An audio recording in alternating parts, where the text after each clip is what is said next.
गांव गरीब किसान मजदूर के हृदय सम्राट भारत के प्रधानमंत्री जी,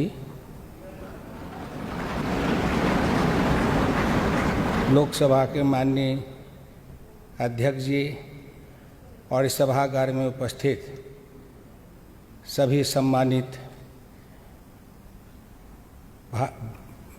सांसद, भूतपूर्व सांसद और आमंत्रित सबों को मैं सादर नमस्कार करता हूँ। मुझे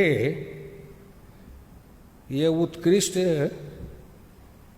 कैसे समझा गया? न मेरा बाप उत्कृष्ट, न मेरी माँ उत्कृष्ट, न मेरे खानदान में कोई उत्कृष्ट, न मुझे किसी का अनुग्रह, न किसी का अनुकंपा, न किसी का मेरे पीछे नाम, न मेरे पीछे कुछ, लेकिन फिर भी मुझे उत्कृष्ट चुना गया। मैं उस चुनने वाले को हृदय से धन्यवाद देता हूँ।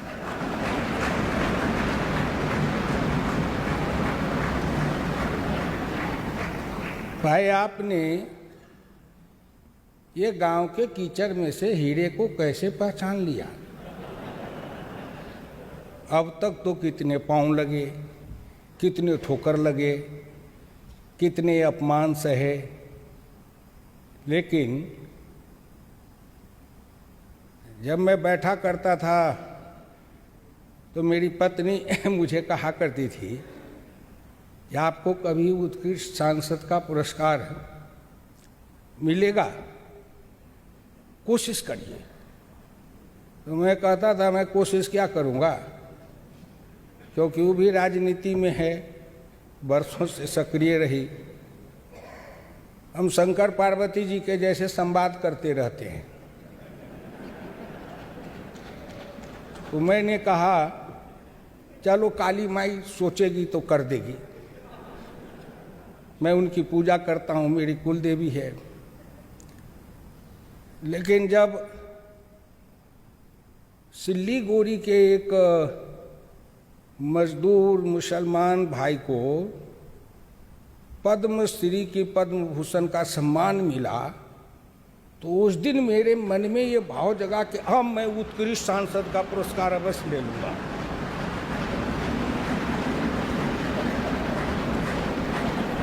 ये अंतर मन से बोध हुआ। क्यों? तो मैंने कहा कि भाई, यहाँ दिल्ली से बैठे बैठे प्रधानमंत्री जी और ये पद्म पुरस्कार देने वाले जो लोग होते हैं, उनकी दृष्टि वहाँ सिल्लीगुड़ी के एक चाय बागान के एक गरीब निर्धन मुसलमान के को देख लिया, चुन लिया इतनी दूर से। तो मैं तो उनके पास हमेशा रहता हूँ, मुझको कैसे नहीं देखेंगे?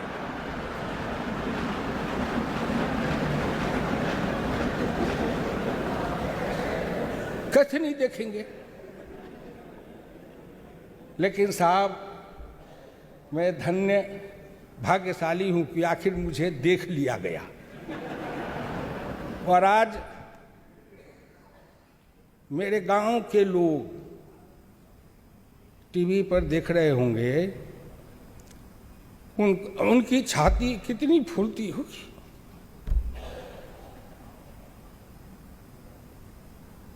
आपने मुझे सम्मानित नहीं किया है। हिंदुस्तान के करोड़ों निर्धन, निर्बल, पिछड़े, दलित, उपेक्षित, उपहासित, पीड़ित, प्रताड़ित, वो गरीबनी माँ जो कीचड़ में चलती थी, कभी जीवन में सनलाइट और लाइफ बॉय साबुन नहीं देखा। ऐसे माँ की गोद से निकले हुए एक किसान के पुत्र को आपने उत्कृष्ट सांसद बनाया। ये संसद की, संविधान सभा की देन है साहब। मुझे प्रेरणा मिली थी उस दिन, जिस दिन नरेंद्र मोदी प्रधानमंत्री बने थे, तो बैठे थे हम घर में, आपस में चर्चा कर रहे थे ये उत्कृष्ट सांसद के लिए आवेदन पढ़ रहे थे। मेरी पत्नी ने कहा आप भी आवेदन भरवाओ। कृषि समिति के हमारे जो साथी सदस्य लोग थे उन्होंने कहा कि हम लोग आपको वो स्पॉन्सर करेंगे। तो हमने कहा कर दो भाई, लेकिन मुझे हुआ कि मुझे जरूर उत्कृष्ट माना जाएगा, क्योंकि जब एक गरीबनी मजदूरीनी साधारण माँ के कोख से जन्मा हुआ एक गरीब फुटपाथ पर सोने वाला, चाय बेचने वाला भारत का प्रधानमंत्री बना है, तो ये उत्कृष्ट सांसद का पुरस्कार कोई उससे बड़ा है?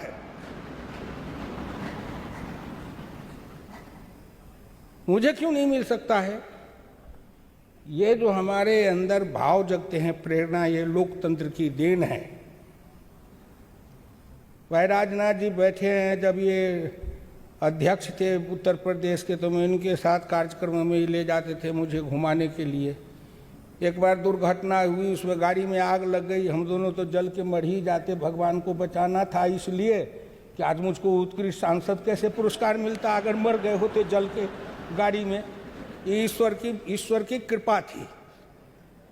मैं आप लोगों से ज़्यादा नहीं कहूँगा, इतना ही कहूँगा कि मुझे विश्वास है इस संसद में, विश्वास है मुझे संविधान में, और विश्वास है मुझे इस देश की करोड़ों निर्धन, निर्बल, पिछड़े, दलित, उपेक्षित, उपहासित, प्रताड़ित उस गरीब मजदूरों के विश्वास पर, और मुझे विश्वास है उस डॉक्टर लोहिया की बानी पर, जिन्होंने मुझे कहा था हुकुमचंद तुम अटूट निष्ठा के साथ मेरी बात को मान के आगे बढ़ते जाओ। एक न एक दिन आएगा जब हिंदुस्तान में किसी गरीब, निर्धन, निर्बल माँ के कोख से जन्मा हुआ अति पिछड़ा का बेटा भारत का प्रधानमंत्री बन सकता है। मुझे यहाँ तक लाने में बहुतों का योगदान है साहब, आपको असंभव होगा। मैं तो 1950 का संघ का स्वयंसेवक हूँ, और मेरे उम्र के तो स्वयंसेवक मिलेंगे भी नहीं, क्योंकि मैं 1950 में संघ का स्वयंसेवक बना। और मेरी विडंबना देखे कि मैं संघ का स्वयंसेवक था, रोज दोनों शाम सखा जाता था, और कॉलेज में समाजवादी युवजन सभा में मंच पर से मैं डॉक्टर लोहिया का झंडा लेके चलता था। और न मुझे समाजवादी पूछते थे कि संघ के स्वयंसेवक हो, कैसे यहाँ आते हो। और न संघ का स्वयंसेवक कोई पूछता था कि आप समाजवादी पार्टी में जाते हो, यहाँ क्यों आते हो। दोनों में कोई नहीं पूछते थे। आज़ादी के साथ मैं काम किया। मैं प्रार्थना करूंगा, धन्यवाद दूंगा कि मेरे ऊपर डॉक्टर लोहिया और चौधरी चरण सिंह जी हैं, और एक कर्पूरी ठाकुर बिहार के थे, निर्धन, निर्बल, मजदूर, बासी भात खाने वाला नाई का बेटा, वो मेरे साथी और बिहार के नेता थे। उनके साथ साथ मुझे पंडित दीनदयाल उपाध्याय के भी जीवन का मेरे ऊपर बहुत असर पड़ा। मैं उनकी गरीबी में रहते हुए उन्होंने जो देश को एक प्रकाश दिया था, रोशनी दी थी हिंदुस्तान के अंदर, उन्होंने एक जमात खड़ा की थी, उसके लिए मैं उनका मेरे ऊपर असर है। लोगों को ये आश्चर्य लगता है कि मैं ऑल इन वन कैसे बन गया। मैं स्वयंसेवक भी बन गया, समाजवादी भी बन गया, लोहियावादी भी बन गया, चरण सिंह के साथ भी, कर्पूरी ठाकुर के साथ भी, और दीनदयाल जी का भी गीत गाता हूँ। तो भाई हिंदुस्तानी हूँ मैं। इस देश में सर्वधर्म समभाव है, सर्व समाज समभाव है। दीनदयाल जी कहते थे समरस समाज, डोरिया कहते थे समता समाज।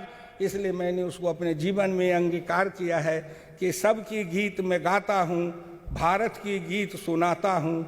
मैं गांव से रहने वाला हूँ, मैं गांव की गीत सुनाता हूँ। मैं किसान का बेटा हूँ, किसान का गीत सुनाता हूँ। आप सबों को धन्यवाद, बहुत बहुत आपके प्रति अनुग्रह है कि आपने मुझे उत्कृष्ट सांसद बनाया। भाई जब नाम सुनता हूँ उत्कृष्ट, तो मुझे लगता है कितना बड़ा हो गया मैं। शायद लगता है कि गीता में भगवान कृष्ण ने जो विराट रूप दिखाया था, शायद उत्कृष्टता प्रदान किए आपने। मैं 77 से आया, 42 वर्ष तक इस संसद के गुंबद के नीचे घूमते रहा, गीत सुनाते रहा। अब तो शायद मैं चुनाव भी नहीं लड़ने वाला हूँ। जीवन के इस अंतिम चरण में 42 बरस तक इस संसद में रहने के बाद अंतिम में आपने उत्कृष्टता का पुरस्कार देकर के जो विदाई समारोह में मुझे सम्मानित किया है, इसके लिए मेरा समाज, मेरे क्षेत्र के मधुबनी के गांव के गरीब किसान सभी आपके लिए अनुग्रहित रहेंगे साहब, सभी आपके लिए अनुग्रहित रहेंगे। बहुत बहुत धन्यवाद। बहुत बहुत धन्यवाद।